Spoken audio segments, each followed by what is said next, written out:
Welcome everybody! I used this circle technique to draw this picture when I was 13, and I'm going to show you how you can do that as well. But before that, did you know that you can draw perfectly round circles without a compass? All you need is a sharpened pencil. Just hold your pencil like this, hold it flat on a piece of paper and apply pressure at this point. Now hold this point on a paper, keep still and simply spin. Here's another one. It's really as simple as this. Make sure you have a go too. Let's draw a horse for the first example. Simply draw 2 big circles on the body and 1 small one on the head. This works for most animals on land. I would use pencil for this step in case you need to rub it off later. Extending from the circles, I'm just adding a few more strokes and simple shapes to help guide me in a bit. Once you're ready, you can then start to outline the horse. Notice how my line is wrapping around the 3 circles to form the head and the torso. Then you can take time to outline the rest of it. The legs, the tail, and the mane as well. Once you've done the rough outline, it is time to swap onto a smaller ink pen so you can start doing some shading. This is the fun part because just by doing a bit of shading, increasing the contrast, you can really bring this to life.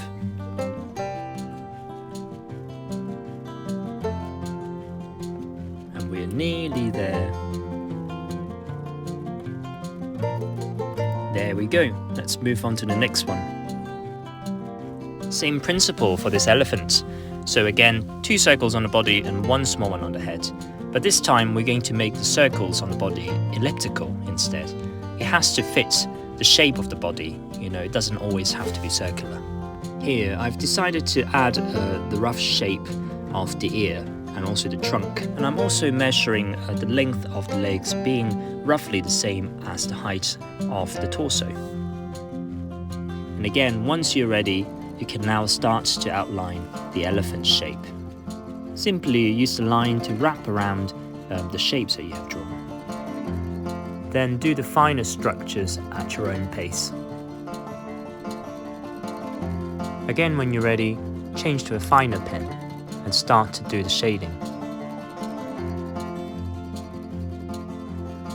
As I was doing this, I realized how different the elephant's skin was compared to that of the horse.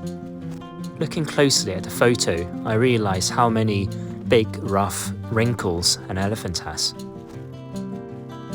So I reflected that using some big, long strokes with slightly wider gaps between them. These specific big strokes really help me bring up the character of an elephant's leather.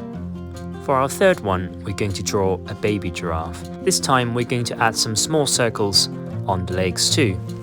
This shows you how you can really be creative with this technique to help improve your drawing.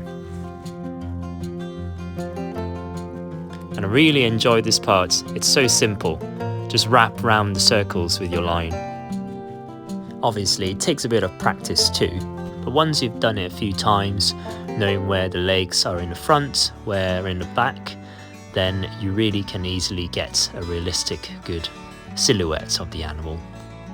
At this point, you're probably wondering where the patterns are for the giraffe.